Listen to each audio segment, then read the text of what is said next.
everybody, welcome to the channel for a new video. So since I covered the new books in French, because that's the way the work was split between the different content producer, so basically I had to produce several reviews for the French community, including Ogre Khans. I didn't have the occasion to do it in English here, and maybe to put up a little bit more about the context, I'm going to play a fun game soon, and it will be after the update. So I started to make my first thought on potential list and what does it change, for example for Ogre Khans, and I thought let's maybe record it and share it with you. First of all, it could be interesting for Ogre Khans player, but also for all type of player to see the type of reflection, thoughts that I have at the moment just after a release, to see if new options are viable or not. And I mainly here the goal also of this process for me was to try to build a new list for a game, to see what I want to try out by using obviously the unit that have received discount or new design, to make something viable and try it out and see basically if this has some potential to become something this year. So that's basically the process that I'm going through after the update, is always trying to try the new tools, the new things that have received some help, and we will see then if it's only a Christmas present, which is a short-term base, so you like to play with it, but it doesn't stick for long, because after a while you realize actually what has been nerfed was nerfed for a good reason and it's still good, and you might move back towards some of the choice that you made before. So I think it's typically the process that most of the players are going through. First, when you see the update, you're thinking, oh, discount here, and you're trying to build a list to take advantage as much as possible from the discount. I think that's the first reflex. So I'm kind of going through that at the moment, and also trying to see what this could change in terms of playstyle and meta for Ogre Khans for the upcoming year. So that's basically the idea, and I wanted to share it with you. So first of all, I will share a couple of discussions points that I think are interesting based off the update, but maybe also to introduce the topic. In case you want to see my review on Ogre Khans, it's in French, but I've been hearing that people have been able to listen to it in English as well, because looks like YouTube, not always, but is normally providing AI live translation. So I look kind of different. For sure my voice is going to be different, and maybe the English better, but no matter what, it could be a way for you to listen to my review in case you're interested. Maybe that as an introduction. So let's go through my thoughts, and after that we'll go through the list example and why did I build it that way. And then maybe you can share also your idea in comments. You can also share your critique points towards my list in comments. That would be also an occasion to do it. So first point, obviously the Great Khan. Is he back? Which purpose could he serve? And I think the second question is here my main point of focus. Because for the Great Khan to be in the list, he needs to serve a particular purpose, which could be providing Discipline 9. That could be a factor, but we saw with the version 3.0, Discipline High, Discipline General has been less needed, because of the change of mechanic of discipline check that you take, generally speaking, during your game. So due to that, the Discipline 9 factor, which was in version 2.0 a must-have, is not anymore that important. It's still good, still interesting, but not that important, especially if you're thinking all the tests that you take, for example, redirection of a charge, all the things that you take with your own leadership. And that's the main thing, where you don't take this inspiring presence into account, then it doesn't help as much as it has been in the past before we had this kind of check. So the fact that we like split the check in two groups, and one of them is not impacted by the discipline given, basically change a lot the situation. So I think here Discipline 9 is obviously a point, but that shouldn't be the only purpose in the list, obviously. And other than that, obviously, now that he is a better, or not a better fighter, but still a better fighter due to the design, you have 1 point more in resilience, so he's a better fighter, let's put it that way. but for a cheaper price, definitely much more effective, much more cost effective. So that could be also a way to think again about him in a way, okay, for this price, he might bring something to the list in terms of damage output, resilience, putting a stop here. I'm thinking especially putting a stop to monsters, to character. It could be a way to protect a unit. It could be a good way to protect the unit and lead the battle line and be very scary on the battlefield. So that could be a purpose that he serves, obviously, right now. Magic. Is Mono Adept viable? I think that's the main question, because you could basically now pay Firebrand for a cheap price, 30 points, you get the Breast Weapon, which is really good in a bounce spell, so you could cast it on 2 dice, so that's really good. I think it's a very good spell. You can get it with any lore, any pass that you pick, so I think that's a key change, and I expect to see much more of that item being taken. And apart from that, you could obviously go for Magical Heirloom, which has been also under a discount of 10 points, so it's only 35 points. And you could still go Rod of Battle. So you could get an Adept and get 6 spell. And 6 spell is a very valid magic phase. So obviously, you don't have much channel. That's the main issue here. But still, that could be a viable magic phase for a cheap price. So is that something viable in comparison to investing more points for a master? And take also into account your master, you will need to protect him and so on. So is the Adept maybe also an option? Do we consider 2 Adept that might still be too expensive? So in my taste, it could be Mono Adept, and you are okay to live with less channel and to expect a bit less from your magic phase, but you still have a decent magic phase from range and in close combat for a cheap price. So that could definitely be a new option. And I expect that to be seen this year on the table for Ogre Khans. Third point, core. We saw the discount for bruises, and that alone is able to shake the core option. I think we have new options. Definitely, we could still have the same combo in the classic list. Lot of tribesmen boosted by shamanism. That's still a good option. I think that's still something very valid, very cost effective. They are cheap. It's like 242, I think, for 6 tribesmen with a standard, so it's cheap, it's very cheap, and boosted by shamanism, it's still a very good options. But here the key question we might ask ourselves as Ogre Khan player, is the bruiser star block, meaning a block of 10 bruisers, is this something you would like to play? That could be an option, because on 10 bruiser you got 70 point discount, and that's huge. It's more than one model free on the old price, so it's a huge discount on the big unit. So that could be an option. And even we might see the old type of core when you play 2 block. You play a big tribesman and you play a big unit of bruisers. That could be also back again. So I think we have new options in core, definitely. And I'm looking forward to see what the player are going to bring.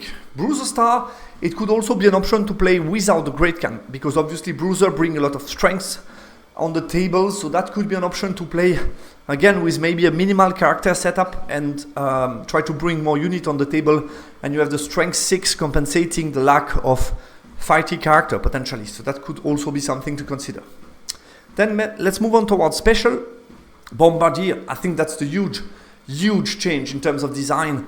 We have a unit that still has march and shoot, and I didn't highlight that enough in my review in French, but march and shoot range 18, so that's a potential range of 30, meaning it's very hard for the opponent to minimize that. 18, you can shoot from a safe spot, because that was the main issue before.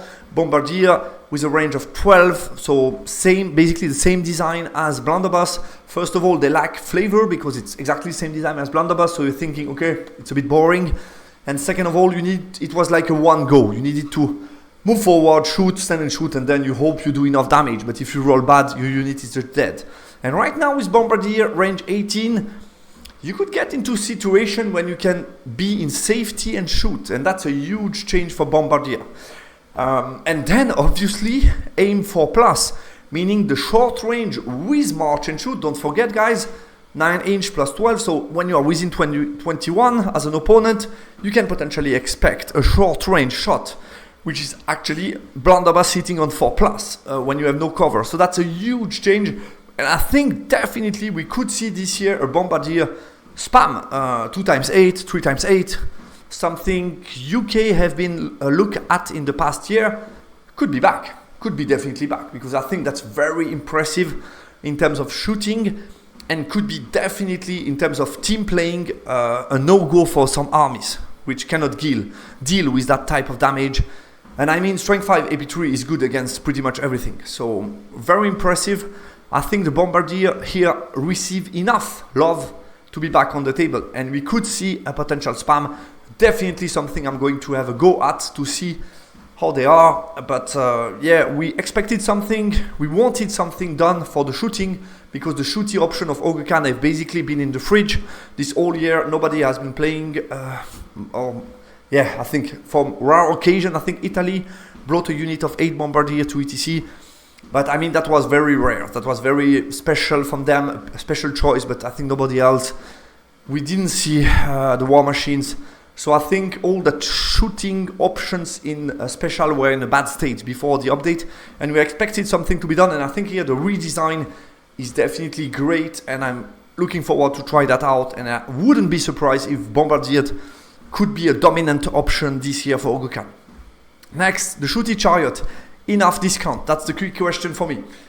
I'm not sure. I think the answer is rather no. Maybe the Scratapult, because 240 is cheap for a chariot that can shoot with a catapult, strength 4, AP1. So I think Scratapult could be enough.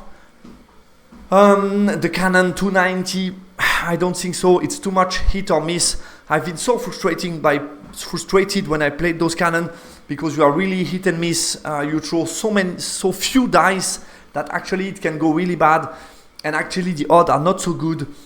I'm not a fan of it. We could have had a further discount. I think that would have been needed, or redesigned. But if you wanted to keep the design, I would have hoped for another discount. Definitely a minus 10 points. Yeah, I'm aware that it's a tricky unit to balance, because cannon could be potentially very powerful and become quickly automatic on every table. So I understand that they were cautious about that, but I think it's not enough. 290, I'm not considering the cannon.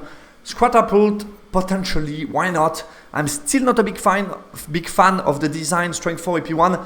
I prefer the old design with low strength, because I think it fits. It doesn't feel right, actually, the design of it, of the shooting. They have like, it's grappling, so they have like little tools, little pieces of metal and so on. And I prefer the option strength 2 lethal strike. I think make much more sense for me. And with a bigger area, and it's like basically, yeah, you have this lucky lethal strike that can happen from time to time. And other than that, you are like strength 2, strength 3 maybe, but it's low strength weapon. I think makes much more sense, in my opinion, to strength 4. But that's something they have been changing.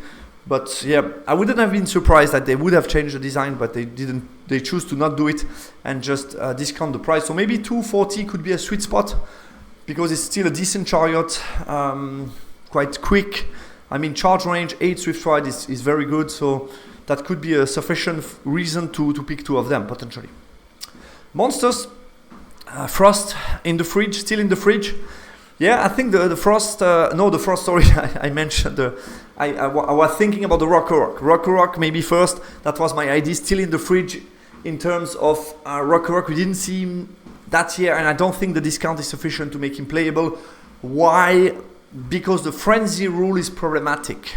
Being forced to overrun is a huge problem, because you are like one-shot unit.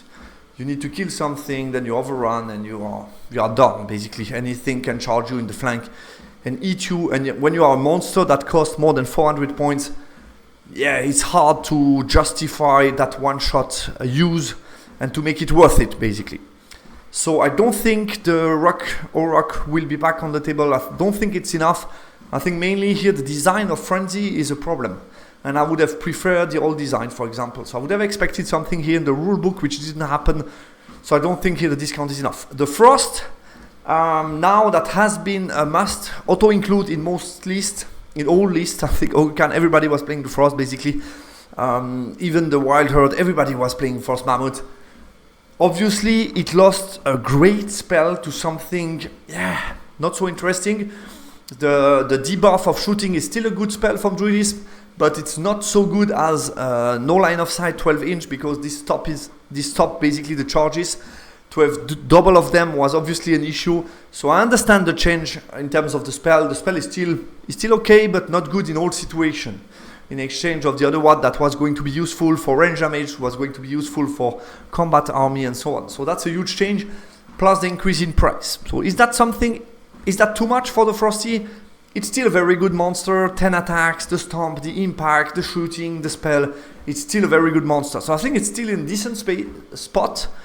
I think we will still see the Frost, but it's not automatic anymore. You are thinking about it. You are thinking about the competition, because as you will see in a moment, Giant got a discount. And yeah, I think in that case, we might think about it now. Do I really need the synergy of the Frost?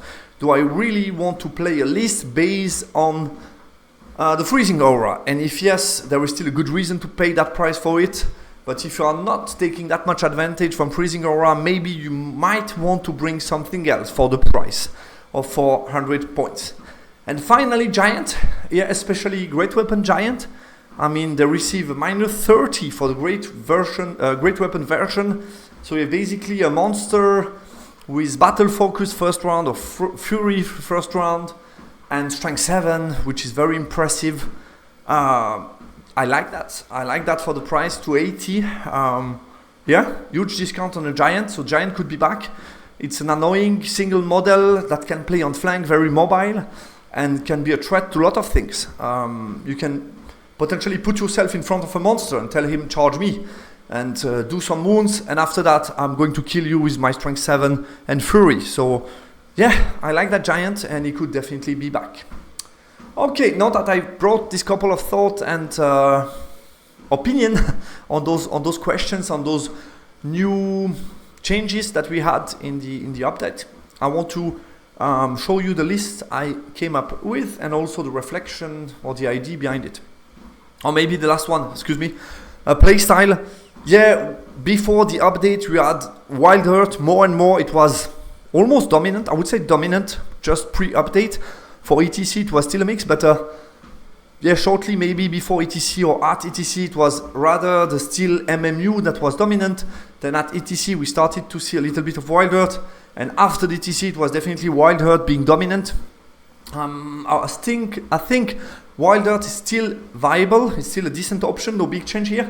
But we might have more shooty list back. I mentioned before Bombardier, and we might have also more traditional list in terms of big unit. I mentioned the double blocking core. So we might have a bit more internal competition for Ogre Khan, which was the target for the current update. So that could be mission achieved from the designer. Okay, list. That's the list I try to bring.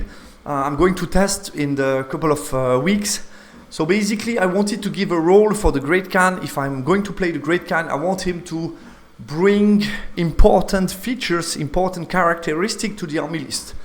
So the first of all, I want to play a list that's where Discipline 9 is going to be important in terms of panic, stability of the list. And that list is going to be based on Bombardier. I'm playing a lot of them.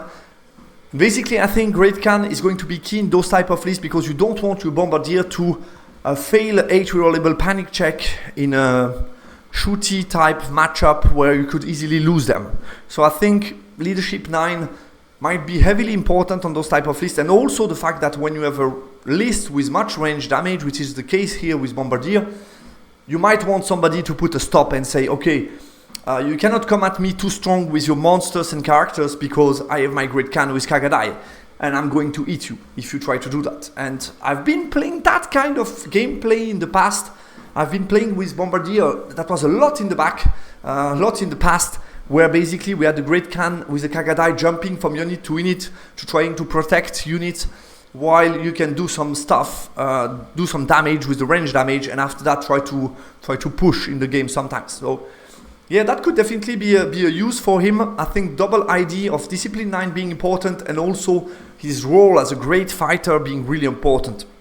To compensate the price of the Great Khan, which is a bit more than 400, I went with a very minimalistic type of magic. I went with the Shaman, which is going to be most likely for me Adept Pyromancy, because I want to get, my idea was to get Fireball, which is cheap to cast, which is good when you don't have many dice. Pyroflow is still okay, potentially on 3 dice, sometimes 4 dice. And you could also go, obviously, the +1 to wound from Flaming Sword, which is great on Bombardier. I really wanted that spell with this list. We go for the Firebrand, obviously, because it's too nice, and getting the breast weapon is going to be a nice help for close combat. We are going to go Magical Heirloom to get the Hereditary, which is really good and also cheap to cast. So if you're starting to see the setup of the magic, all those spells are quite cheap to cast, which is okay with a list that is very minimalistic in terms of channel. And we also go for Rod of Battle on the Great Khan to make it 6 spell. So when you are at range, you have the +1 to wound, you have Firebrand sometimes when you are close to something, especially when you are sending a unit of chaff, for example, Tribesman Dart in front of unit, you can cast the breast weapon, breast, and then use the grind in close combat, so that might be great, obviously. And you have obviously the 2 blasts that you can use, and then as soon as you're in close combat, you have Hereditary, you have +1 to hit, you have the breast weapon, and you also have the +1 to wound from Flaming Sword. So actually I love this setup. I think you have plenty of things to do. The only issue is obviously the lack of dice. So we will see on the table if it's an issue or not. But I like what I get for the price, definitely. Then I went for the Khan BSB. I want to get a BSB in my list. I'm part of the team, never leave home without a BSB. So we have the Khan BSB. I went for Old Master, which is a cheap price paid for a very versatile and effective Great Khan. You can choose the weapon you want, so very versatile. The defense is decent. I mean, you have a 3-up armor save with resilience 5, that should be enough. Most of the time the people are going to strike at your unit instead of your character. I'm going to go with the Ginget Banner, which is amazing on a big unit of Bruiser. Rerolling the 1 might be just horrendous to deal with for the opponent. Rampage Chain is obviously cheap and really nice in terms of adding output to a unit to make it potentially Death Star, and a little crossbow to finish. So that would be my character setup. In terms of core, I'm going to try the big unit of Bruisers, 10 of them, Gridgrass, Sky, Musician and Standard for less than 600. I think it's decent price for those guys. And you have big unit of Bruiser. Obviously your Khan is going to be here. The Great Khan depends. You can start here and then move to Bombardier if needed. You can make plenty of things with him, but definitely the Khan is going to help massively those Bruisers with the Ginget Banner, Rampage Chain. So it has great synergies, I think, with the Bruisers, who can be definitely a little unit. Then the rest of core are going to be little Tribesman Dart. I think the key mechanic, before I come to that maybe, I wanted to try out the Bombardier, so I tried to max them. I put unit of 8, unit of 7. The Shaman most likely is going to be in the unit of 7. And then could jump also into Tribesman, depending if I want to be very aggressive with the Bombardier or not. And then I put 3 units who are more like zoning, counter charger and so on, which is 2 units of Giant and unit of Tuskers with paired weapon. So you have the great weapon from the Giant, adding a lot of strength to the battle, adding a ton of lateral movement on the flanks, and the Tusker being a mobile scoring unit. As you can see, 6 scoring unit, I think is a great number for this edition. The sweet number might be between 5, 6, maybe sometimes 7, but I think it's enough, 6. And basically you are taking advantage from the discount on the Tusker. So I try to obviously put a lot of stuff that got discount. That was the idea of this list, but to make something viable. And I think the key here could be to take advantage, first of all, from the magical setup and from the Bombardier. I want to make as effective as possible. And I think they might want to be bought sometimes. From time to time, you might want to send unit chaff, basically, to ensure you get the charges, for example with the Bruisers, to be effective, to clean the opponent's chaff, but also to send the Tribesman forward to chaff something, cast, for example, I mentioned before, the breast weapon is great for that. You cast the breast weapon, and this could allow your Bombardier to play some aggressive moves. Sometimes you might chaff with Tribesman, push aggressively with the Bombardier to get a short range, shoot, and then you are not threatened right away. So you might be able to shoot, then your chaff gets eaten, and then you can shoot again short range. So that could be definitely deadly. So we have some knives combo here. Enough unit on the table, enough scoring, I feel. And I think here the chaff is definitely key in this type of list. And the Great Khan might add a great stability. In terms of setup, you might expect the Bombardier to not be too far from the Bruiser, obviously, with the Great Khan that can jump in one of the units. In case your opponent is threatening one of the Bombardier, you might want to jump with the Great Khan, and then you are going to have the Tusker a bit more on the flank, and obviously the Giant playing really wide, and your Tribesmen in middle of all of that. But you're expecting a central piece with the Bruiser unit, and then around of that Bombardier, and then the more mobile unit on the flanks. So that's the idea that I came up with, obviously taking huge advantage from the discount. Like I said before at the beginning of my video, that might be a bad idea because I might realize that actually they got a huge discount, that they are still crap, but I want to try out those options to see if that works. I like here the balance between range damage and combat. I think this provides very good range damage between the Bombardier and the Magic, and you still have a good combat unit because you still have Bruiser.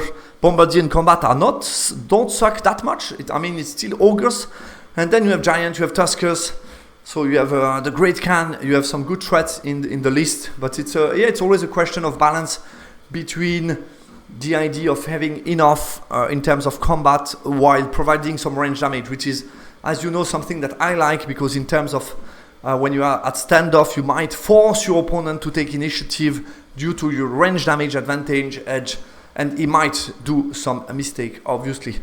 So that's the idea. In terms of musician, as you can see, I paid it only on the big unit of Bombardier and Bruiser that are key in the list, because if you might, I don't know, flee and need to rally, then you like the leadership 10. You also might like for the Bruisers, when you need to redirect your charge, you would be very happy to get the +1 as well. So those type of little addition I think could help these units, obviously. Guys, that's the first idea. I think more of it was to share my thought about the new state of the book. I think we had a good shake of the internal balance, and we might come up as Ogre Khan player with new lists to try out, which is very exciting. I think I mentioned some of the concept before, so I'm really eager to see what people are going to bring, but that might be some good news for Ogre Khan to basically put them back in contention for better spot in the meta, and I think that could be very welcome, because they were their visibility, they were the presence in terms of top competition. For example, ETC was limited to some player being very fan of particular lists, house-made lists, but they weren't so wide popular in terms of pick rate. So I think the improvement we've seen here in terms of buffs given might be able to change a little bit the perspective for Ogre Khan for next year, which is very welcome. So looking forward to see how that will go. Thanks a lot for watching to my video. I hope you like it. Like I said before, don't hesitate to share your comments on my idea, reflection. If you have also some thought you want to share, really happy to hear them and exchange in the comment section. Take care, guys. Goodbye.